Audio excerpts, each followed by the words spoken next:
You don't belong in first class. The words landed harder than turbulence. Nicole Whitman didn't whisper them. She said them loud enough for nearby passengers to hear as she stood in the aisle of Flight 228 from Chicago to Los Angeles. One hand resting on a tablet, the other extended toward the front of the aircraft, as if directing traffic. Seat 1A sat empty beside her. Or at least it was supposed to. Dr. Simone Carter looked up calmly from the window seat she had legally purchased 3 weeks earlier. She wore dark jeans, white sneakers, and a fitted black sweater. No designer logo. No jewelry worth mentioning. No assistant. No entourage. Nothing about her appearance matched the image Nicole had already created in her mind. Around them, the first-class cabin remained cool and quiet. Leather seats. Soft lighting. The faint scent of coffee drifting from the galley. Outside the window, the late afternoon sun reflected across the wing. Inside, however, the atmosphere shifted by the second. Nicole folded her arms. "Ma'am, I'm going to ask you one more time. Please move to your assigned cabin." Simone slowly lifted her boarding pass. "This is my assigned cabin." Nicole barely glanced at it. There must be some mistake. The passenger across the aisle lowered his newspaper. A woman near row 3 stopped scrolling on her phone. The tension moved through the cabin like a silent current. Simone remained seated. Calm. Unbothered. Almost curious. It wasn't the first time someone had decided she didn't belong somewhere before learning her name. Nicole tapped her tablet. Her expression hardened. "Seat 1A is reserved for priority passengers." Simone raised an eyebrow. "And what exactly do you think I am?" Nicole's smile was thin, professional on the surface. Something else underneath. Not who this seat was intended for. A few passengers exchanged looks. Nobody spoke. Not yet. Simone turned her gaze back toward the window. The skyline beyond the terminal shimmered in the distance. Boarding would end in minutes. Most people in her position might have argued. Some might have demanded a supervisor immediately. Simone didn't either. She simply sat there as though the seat itself had been built around her. That confidence bothered Nicole more than any argument could have. A man in an expensive navy blazer stepped into the cabin behind her. Gray hair, gold watch, the look of someone accustomed to getting what he wanted. Nicole's face immediately changed. "Mr. Whitmore," she said warmly. "Welcome aboard." Simone noticed the difference. So did several passengers. Mr. Whitmore glanced toward seat 1A. "Is that the seat?" Nicole nodded. "We're handling a situation." The phrase hung in the air. A situation. Not a passenger. Not a customer. A situation. Simone finally looked at him. He looked back briefly before turning away. Whatever assumption he made it quickly. Nicole pointed toward the rear of the aircraft. "Economy is that direction, ma'am." Simone's expression never changed. The silence that followed felt heavier than any response. Somewhere in the galley, a young flight attendant named Emily Ross paused after hearing the exchange. Her eyes shifted toward the manifest displayed on a nearby screen. Then back toward seat 1A. Then back to the screen again. Something wasn't adding up. But at that moment, nobody knew that the next 5 minutes would change the future of Flight 228, the careers of several crew members, and the reputation of an airline that believed nobody important was watching. Emily Ross looked at the screen again. Then again. Her training had taught her to trust the system before she trusted assumptions, and the system was telling a very different story from the one unfolding in front of her. Seat 1A was occupied by the correct passenger. The boarding pass had scanned successfully. The reservation carried a special clearance code she had only seen a handful of times during her first year with the airline.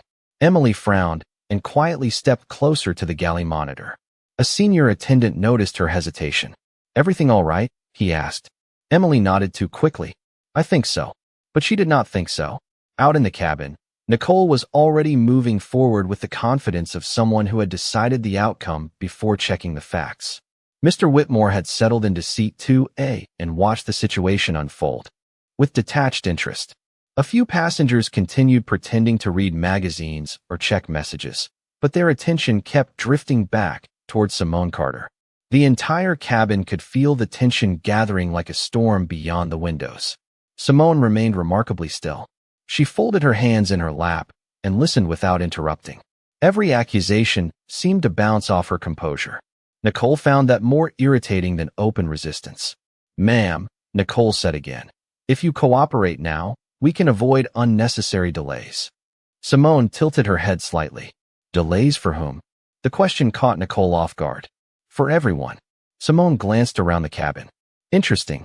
Nicole tightened her jaw. What does that mean? Simone offered a faint smile. Nothing yet. Boarding continued through the open aircraft door. Passengers moved past row after row while flight attendants directed luggage into overhead bins. The aircraft should have felt routine. Instead, every minute seemed stretched tighter than the last. Emily finally approached another terminal and pulled up the passenger manifest from a secondary screen. Her eyes widened. There it was again. The same executive clearance. The same reservation. The same seat assignment. She checked the name carefully. Dr. Simone Carter. Everything matched. Emily swallowed. Somewhere between training manuals and real-world experience, she had learned that names could carry weight. This one certainly did. Yet before she could study further, the entry suddenly disappeared from the display. Emily blinked. She refreshed the screen. The record was gone. Her heartbeat quickened. Technical errors happened, but this felt different. Too convenient. Too perfectly timed. She looked toward the front of the cabin and saw Nicole holding her tablet. A few quick taps. A satisfied expression. Then Nicole slipped the device under her arm and continued addressing Simone as though the matter had already been resolved. Emily felt a knot form in her stomach. Near the window, the sunlight shifted across Simone's face. She appeared completely aware of everything happening around her.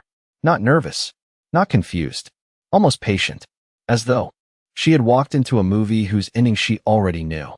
The captain's voice came over the speaker system announcing that boarding would conclude shortly. Passengers settled into their seats. Seat belts clicked into place. The clock was moving closer to departure. Yet instead of calming down, the situation was becoming stranger by the minute.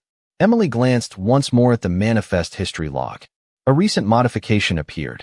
Someone had altered passenger data less than 60 seconds earlier. Her eyes widened. Whatever was happening aboard Flight 228 was no longer a misunderstanding. And for the first time, Emily began to suspect that the wrong passenger was being questioned. Emily stared at the modification log as the realization settled in. Passenger information had not vanished on its own. Someone had changed it. The timestamp sat there like a fingerprint that could not be erased. Her eyes moved toward Nicole again. The senior flight attendant was speaking with growing confidence now, as if the system itself had confirmed her assumptions. But Emily had just seen the opposite. She took a slow breath and stepped away from the terminal. Across the cabin, boarding was nearly complete. The overhead bins clicked shut one by one. The aircraft door remained open, but not for long. Every passing second increased the pressure inside the cabin. Nicole turned toward Simone once more. I am trying to resolve this professionally. Simone nodded. Then I suggest you start with facts. The answer drew several glances from nearby passengers. Mr. Whitmore shifted in his seat and looked increasingly uncomfortable. The situation he had assumed would disappear was doing the exact opposite. Nicole forced a smile. The facts are very simple. Simone met her eyes. Please, share them. Nicole hesitated for half a second. Only half a second, but it was enough for people to notice. The cabin had become a courtroom without anyone announcing it. Every word mattered now. A businessman in row 3 lowered his laptop. A woman near the aisle stopped pretending to read her magazine. Even passengers farther back were beginning to watch. They could sense something larger unfolding beneath the surface. Nicole cleared her throat. Your reservation no longer appears in the system. Simone tilted her head slightly. No longer. Another pause. Another crack in the story. Simone's calm voice seemed to make every inconsistency louder. Interesting choice of words, she said. Nicole folded her arms. Regardless, you cannot remain in that seat. Simone glanced toward the front galley. And who made that decision? Before Nicole could answer, another voice entered the conversation. I did. The captain stepped into the first-class cabin. Harrison Blake was a respected veteran pilot with silver hair and a reputation for authority. His uniform looked flawless. His confidence looked unshakable. The moment he appeared, several passengers relaxed. Surely the captain would clear everything up. Instead, he immediately sided with Nicole. Ma'am, he said, my crew informed me there is a seating discrepancy. Simone looked at him quietly. Your crew informed you incorrectly. Harrison frowned. I have reviewed the information available to me. Simone's expression never changed. Then you should review better information. The temperature in the room seemed to drop. Harrison was not used to being challenged, especially not with such composure. I am asking for your cooperation. Simone nodded once. And I am asking for accuracy.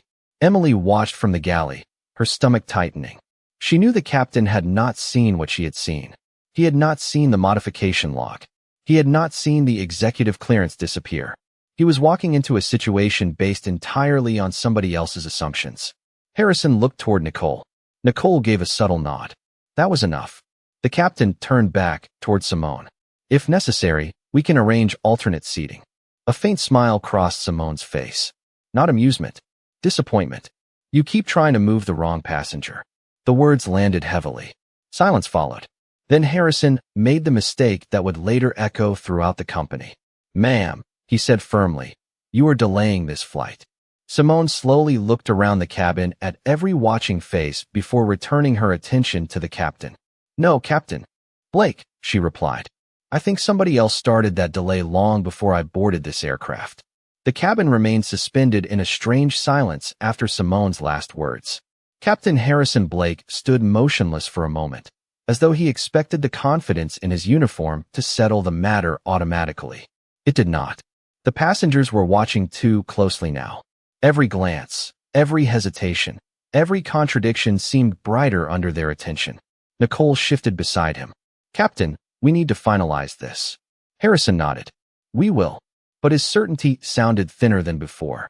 Near the galley, Emily Ross looked back at the system screen. Her pulse quickened. She knew she should remain quiet. She was the newest member of the crew. People like Nicole and Harrison had years of authority behind them. Yet the facts on the screen refused to leave her alone. She opened the manifest history again. The record was still there. The executive clearance had existed. The modification had happened. And the user credentials attached to the change belonged to Nicole's device. Emily stared at the information. The truth sat there in plain sight. Nobody else was looking at it. Nobody else seemed interested in verifying anything.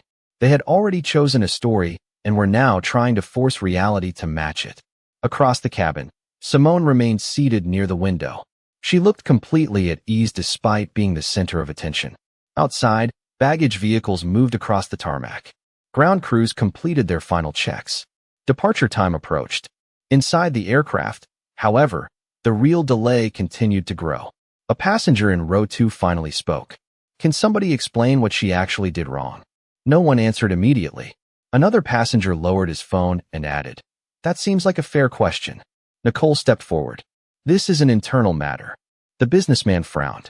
It became everyone's matter when you started discussing it in front of the entire cabin. Several heads nodded. The mood was changing. Not dramatically. Not yet. But enough to make Nicole visibly uncomfortable. Emily took a breath and stepped out of the galley. Her voice felt small compared to the tension filling the cabin. Captain. Harrison turned toward her. What is it? Emily hesitated. Every instinct told her to stay out of it. Then she looked at Simone. The calm in Simone's expression somehow made the decision easier. I think there may be information you have not seen. Nicole immediately cut in. Emily, return to your station. The young attendant swallowed. Captain, I verified the reservation earlier. Harrison's eyes narrowed. Verified what exactly? Emily glanced toward the manifest screen behind her. Seat 1A was assigned correctly. The cabin seemed to inhale all at once. Nicole's face hardened. You are mistaken. Emily shook her head. No, ma'am. The words surprised even her. Harrison looked from one employee to the other. For the first time since entering the cabin, uncertainty appeared in his eyes. Emily continued carefully. I also saw an executive clearance attached to the reservation.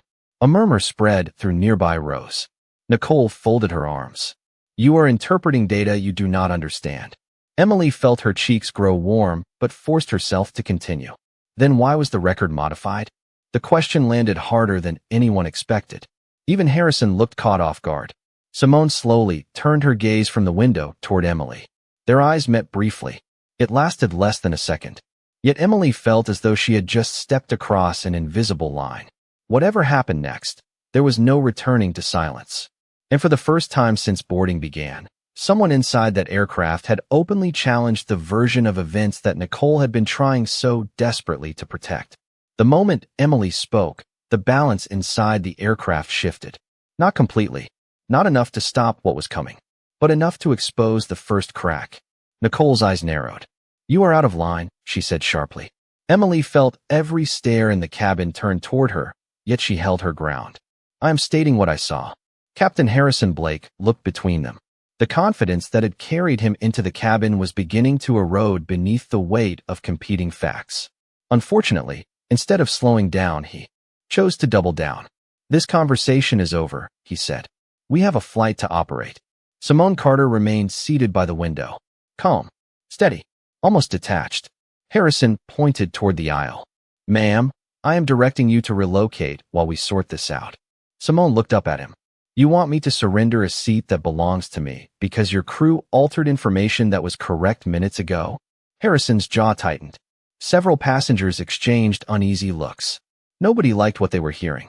A woman near row 3 shook her head slowly. A businessman who had remained silent until now closed his laptop completely and focused on the exchange. The aircraft no longer felt like a flight. It felt like a test, and everyone aboard knew somebody was failing it. Harrison folded his arms. I am responsible for this aircraft. Simone nodded. That is true. Then comply with my instruction. Simone looked out the window for a brief moment. The fading sunlight reflected across the runway. The sight triggered a memory she had spent years trying to forget. She was 22 years old again, fresh out of graduate school, flying home after her first major business conference. She remembered the excitement she felt when she upgraded to a premium seat with money she had earned herself. She remembered the pride.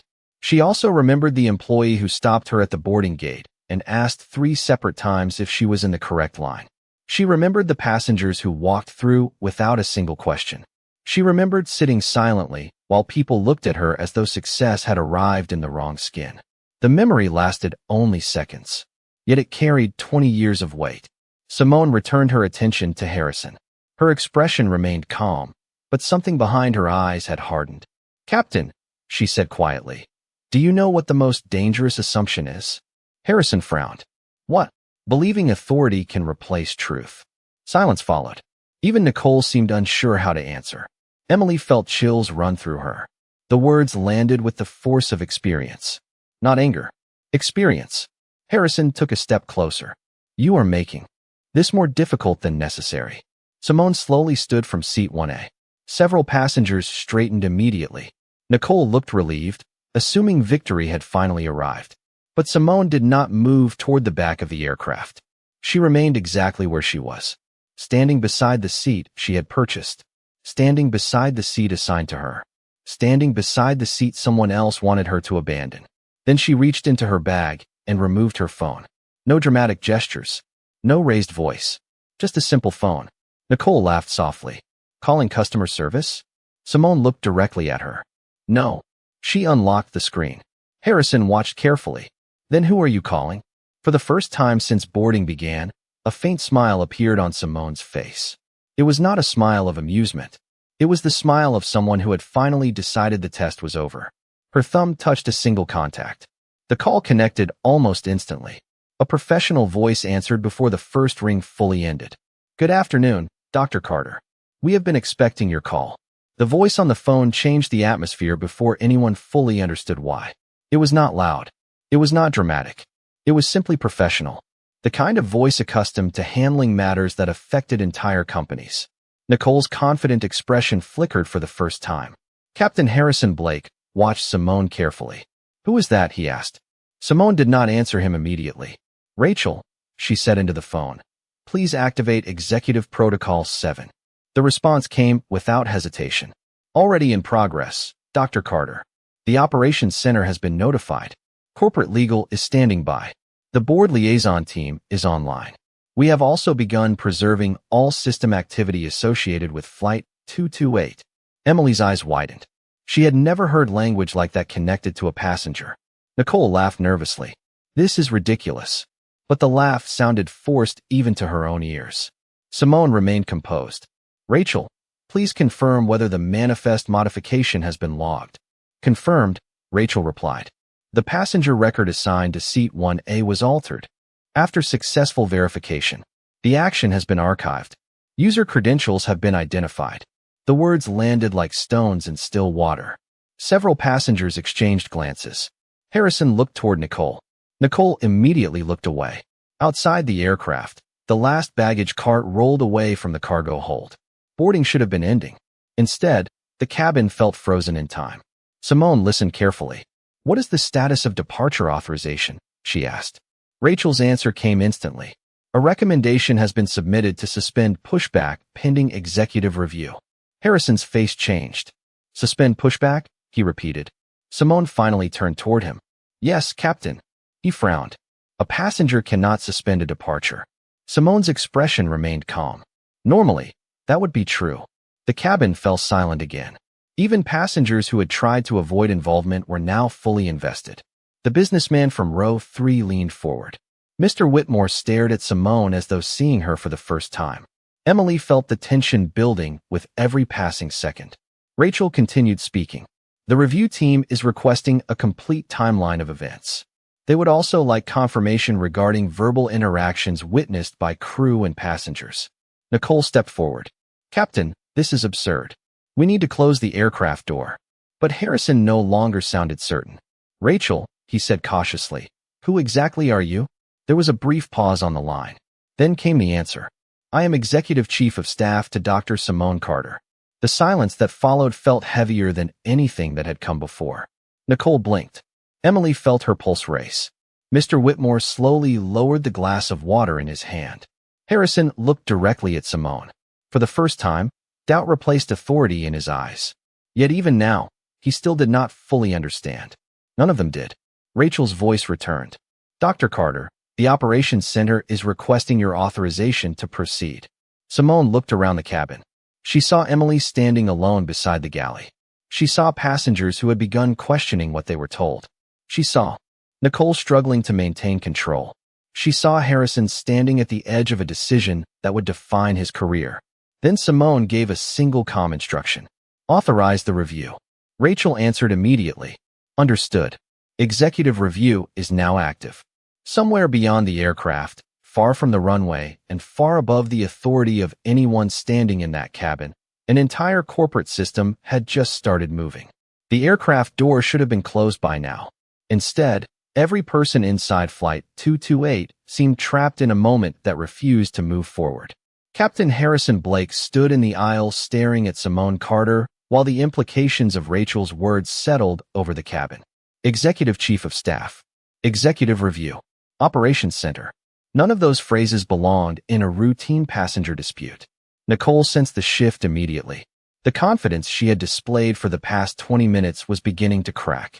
"Captain," she said quietly, "this is getting out of hand." Harrison did not answer. His attention remained fixed on Simone. "Who exactly are you?" he finally asked. Simone looked at him calmly. The question hung in the air. Around them, passengers waited. Emily waited. Even Nicole waited. Simone glanced briefly toward seat 1A, then back to Harrison. That question should have been asked before assumptions replaced facts. Nobody spoke. The silence felt enormous. Rachel's voice returned through the phone speaker. "Dr. Carter, operations has completed the preliminary review." Simone nodded. "Proceed. Flight 228 has been placed under temporary executive hold pending further investigation." A collective murmur spread through the cabin. Harrison's eyes widened. "Executive hold?" Rachel continued. "Pushback authorization has been suspended. Ground operations have been instructed not to release the aircraft." Nicole took a step backward. Mr. Whitmore slowly shook his head in disbelief. A businessman near row 3 whispered, "How can a passenger do that?" Simone heard the comment. She turned toward him politely. "Normally, a passenger cannot." Then she looked directly at Harrison Blake. "But I am not just a passenger." The cabin fell completely silent.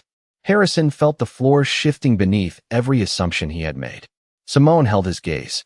There was no anger in her expression. That somehow made the moment even more powerful. "You denied me access to a seat that legally belonged to me." Harrison swallowed. Simone continued. "Your crew altered information instead of verifying facts." Nicole looked down. Simone's voice remained calm and measured. "You questioned my right to be here before questioning the accuracy of your own process." Nobody moved. Nobody interrupted. Simone finally delivered the truth that had been sitting in front of them the entire time. You denied me a seat on an aircraft operated by the company I own. The words landed like thunder in perfect silence. For a moment, nobody reacted because nobody could. Emily closed her eyes briefly. The mystery she had sensed from the beginning suddenly made sense. Mr. Whitmore looked as though all the air had left his lungs. Several passengers exchanged stunned looks. Nicole's face lost its color. Harrison Blake simply stared. Simone continued. I am Dr. Simone Carter, Chief Executive Officer of Aurora Aviation Group. Every eye in the cabin locked onto her. Harrison remembered hearing the name during corporate briefings, industry conferences, shareholder reports. Yet he had never connected that name to the woman sitting quietly in seat 1A. Simone looked around the cabin one final time. The problem was never that you did not know who I was. Her gaze settled on Nicole, then Harrison. The problem is how you treated someone you assumed was unimportant. Somewhere beyond the aircraft, phones began ringing inside corporate offices. Inside the cabin, however, nobody needed another explanation. The truth had arrived, and everything that happened next would unfold under its weight. For several seconds, nobody spoke. The revelation hung over the cabin like a sudden change in air pressure. Captain Harrison Blake looked as though he had forgotten every prepared response. Nicole stared at Simone Carter with wide eyes, replaying every decision she had made since boarding began. Across the aircraft, passengers exchanged stunned glances. The woman they had watched being questioned, redirected, and dismissed was not merely a customer. She was the person whose signature appeared on the highest level of company documents. Rachel's voice broke the silence. Dr. Carter, the board liaison team is ready. Simone nodded once. Put them through. A new voice joined the call. Calm, authoritative, unmistakably senior. Good afternoon, Dr. Carter. This is Thomas Reed, chairman of the board. Several passengers visibly reacted. Even Harrison recognized the name immediately. Reed continued. We have completed our preliminary review. The system logs confirm that passenger records were altered after successful verification. Witness statements are being collected, and operations has confirmed the aircraft remains under executive hold.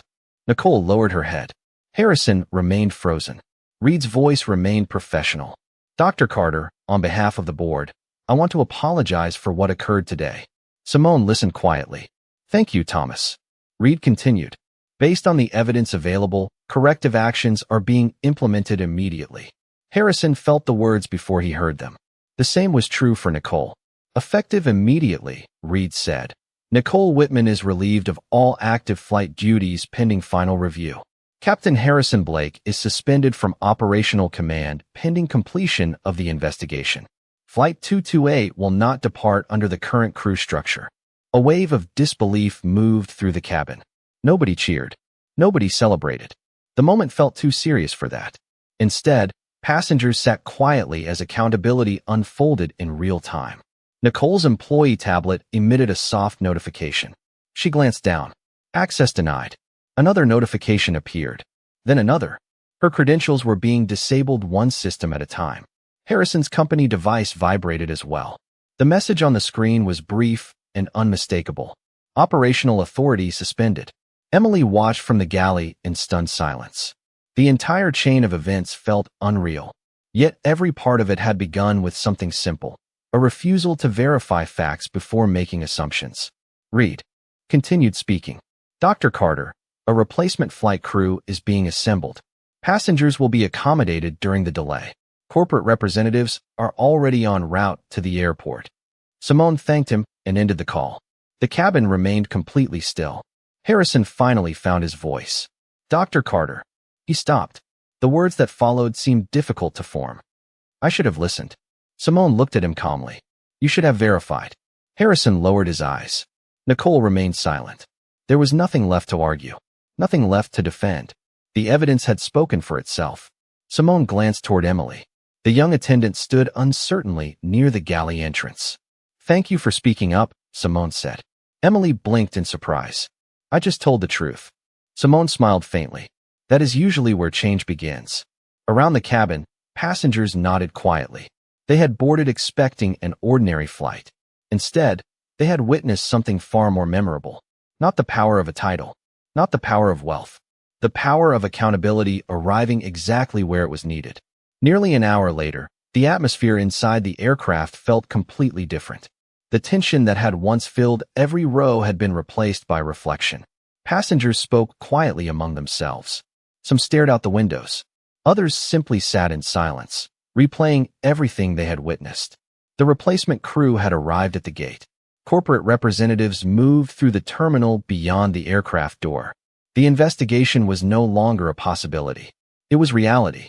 Simone Carter remained near seat 1A, gathering her belongings with the same calm she had carried from the beginning. Nothing about her movements suggested victory. That surprised many people. They expected celebration. They expected anger. They expected something dramatic. Instead, they saw dignity. Emily Ross approached carefully. "Dr. Carter?" Simone looked up and smiled. "Yes, Emily." Emily hesitated. "I just wanted to thank you." Simone tilted her head slightly. "For what?" Emily glanced toward the front of the cabin. "For proving that doing the right thing matters." Simone considered the words for a moment. Then she shook her head gently. "No, Emily. You prove that." The young flight attendant stood quietly as Simone continued. "Most people think courage arrives with power. It does not. Courage usually arrives first. Power comes later." Emily smiled. The lesson would stay with her long after the flight ended. Nearby, several passengers overheard the exchange. One by one, they nodded.